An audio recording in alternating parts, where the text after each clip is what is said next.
H. Jackson Brown Jr. said, in the confrontation between a stream and the rock, the stream always wins, not through strength, but through persistence. Your sheer determination will send you through anything.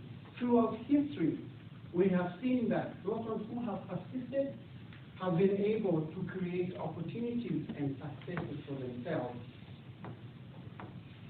We can see these common characteristics among the wonderful, great people that we see today. When faced with multiple challenges, rejections, and failures, they never gave up. Just like them, you, through your persistence, you can achieve your goals even if they seem impossible. Believe in yourself and keep moving forward. Excuse me, fellow Toastmasters. Yes. I believe that people are inherently good. That they want to do the positive, productive thing, whatever that thing may be. I believe that people just need an example of what that positive, productive thing should be. Some people only need a few examples. Some people need many, many examples before they're confident enough to change their behavior. Now, I'm not delusional. I know that there are people in this world that just have a negative, destructive bent to them. And no one on earth is going to change their behavior. So for now, we're going to focus on the majority that does have possibilities. My task for this speech was to find my communication style. I took a 12-question quiz on pathways and scored a 7 in supportive communication. This is not a surprise to me. See, I am a servant leader. I lead by serving others, by setting the example, by setting a positive, productive example. I love building people up. I love saying, good job, well done, I knew you could do it. That positive reinforcement makes a person want to try again, to try harder, to do better. Frederick Toastmasters has been that for me for the last 3 years now. This works with every age, every gender, and every background. Everybody will thrive with positive reinforcement.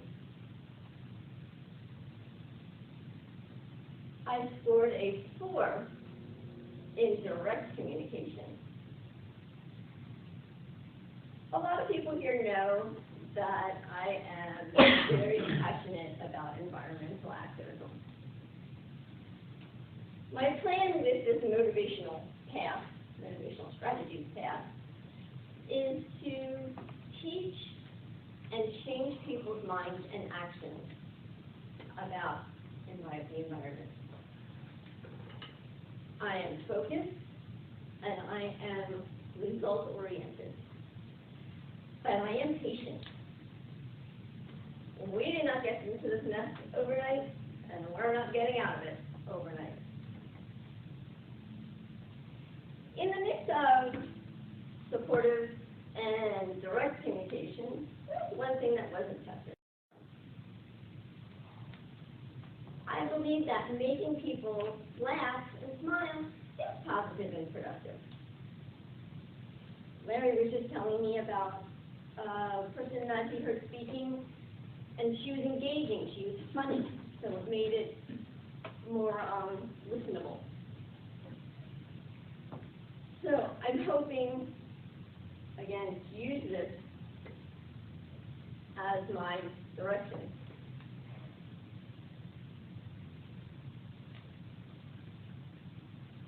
So between, in combination, these combination of styles, the combination of communication styles, the servant, or the support, serving others, the direct taskmaster, and the humorous, the making people laugh. I hope to make this planet just a cleaner place to live. And for those of you keeping track, I scored a 1 in initiating communication. Now, basically for me, that just means that I'm an extrovert. I like to talk to people. I was so shocked about that one. Have a great night.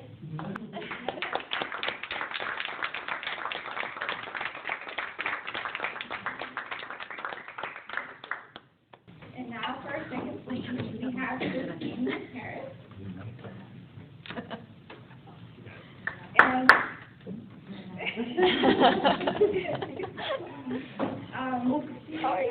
My phone is off.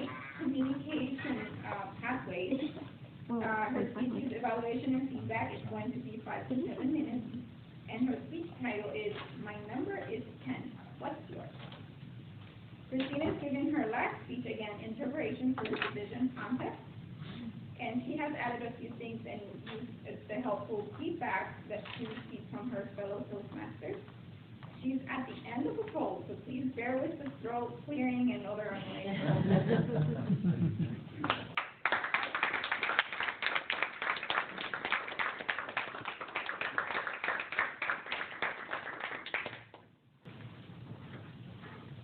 I started dating a year and a half ago, and I can tell you, in dating, numbers do work.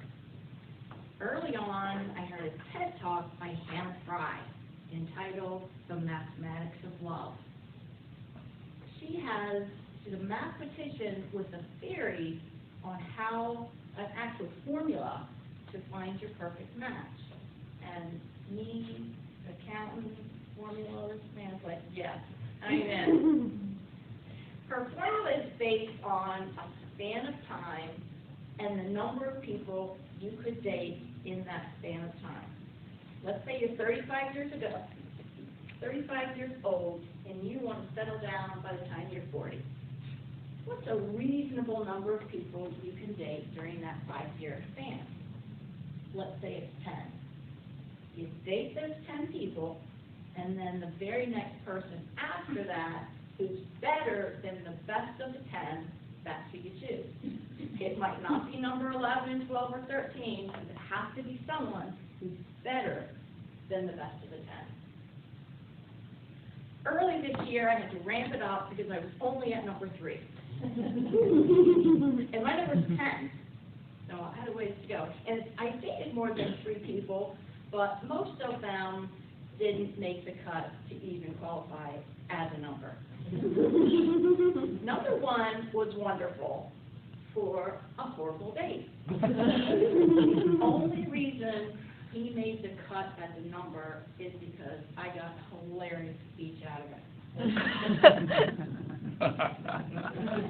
Joe remembers, right? So to ramp it up, I took it on as a part-time job. I've been able to achieve all kinds of things in my life by setting goals and working hard. Why not this? Not to be too ambitious, though, I joined only 4 dating sites.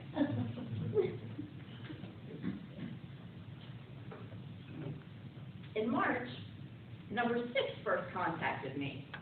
I wouldn't go out with him, though, because he was 50 miles away. Note, when the dating site is 50 miles away, that's as the crow flies. It's likely 60 or more miles. My radius was 10 miles. I did not want a weekend boyfriend. Still, I didn't close out his profile because he had a warm smile and kind eyes, and something about him seemed very familiar, even though our paths had never crossed. After about a month of him checking in with me, he was starting to sound pretty pitiful. So I decided to give the poor guy a date. Knowing he was already half smitten and hadn't even seen this whole thing yet, it came with the warning, you're going to fall in love with me right away and then be heartbroken when we don't go out again. We met, as predicted. He fell in love with this right away. I also thought I would like him. And it's wrong. I more than liked him.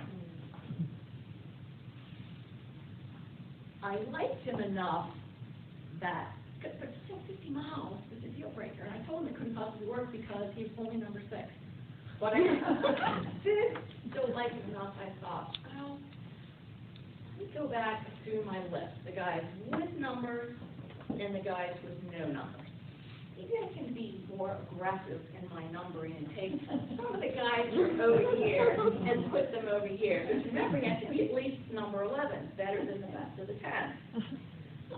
I was able to squeeze out one to get him to number 7, but no more. I pressed on. Number 8, nice guy, decent looking. We have some common friends.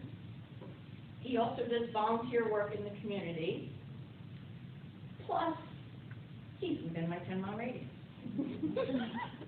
We meet, no sparks for me, but seemingly a good match. Worth giving it a shot. We go out 2 more times. He, of course, is head over heels for them. But no sparks for me. To even my own surprise, the very next day I broke my own 50-mile rule and saw him again. And the day after that.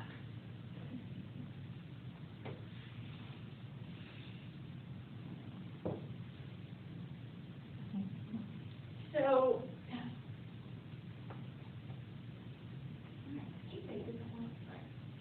okay, all right. So we went out again after number 5. So when I went back, I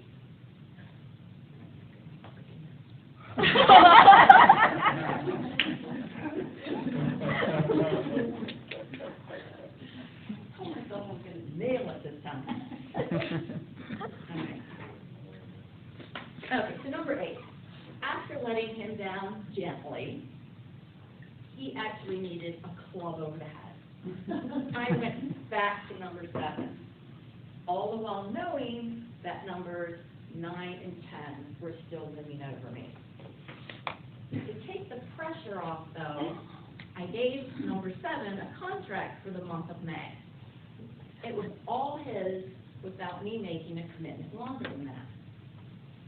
At the end of May, I was heartbroken to have to say goodbye. And I came this close. Instead, we renewed the contract for June. Turns out, I didn't need to go. I just need 9, 10, or 11. He doesn't mind driving the 50 miles to my house every day. No more contracts, just my heart.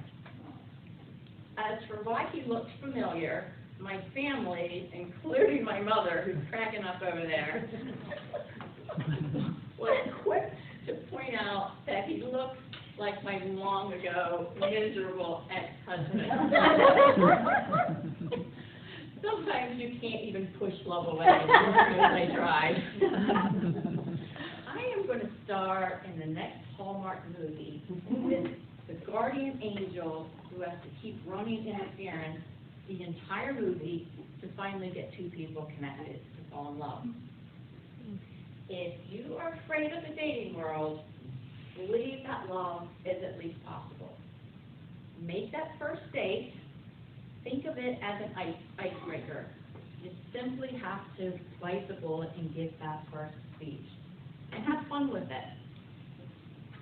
Remember the mathematics of love. Be sure to set your number so you don't settle too soon. Also, don't run away when you meet your number 7.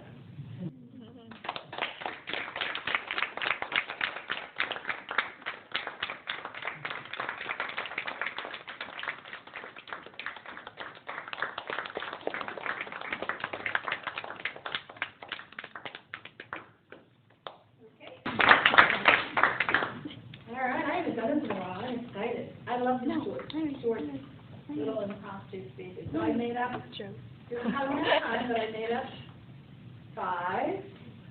And I find that you guys don't do so well when I read it to you first. So I'm just going to ask the first volunteer to come up and you get to pick one of the 5. And it's actually no theme. It's fall. It's Breast Cancer Awareness Month, but no, there's no topic in here for all of them. Anybody would like to start? Aaron.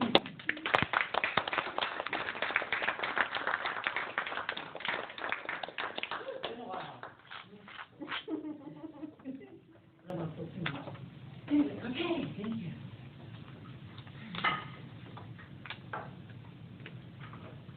What advice would you give a younger version of herself? Thank you, Table Topics Master, and good evening, fellow Toastmasters and guests. What advice would I give to my younger self?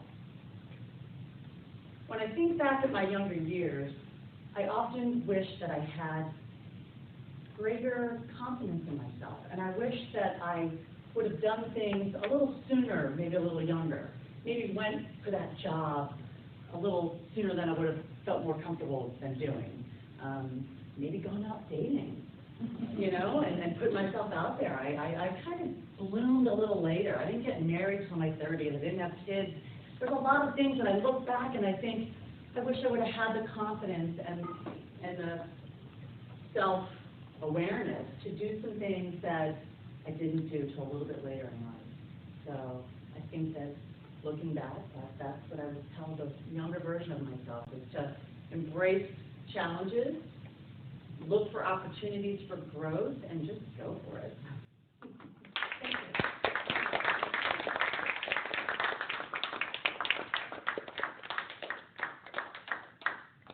Thank you, Leann. That's good. You got up here after. Yeah, well done. And anybody else would like to do the second one? All right, Joe.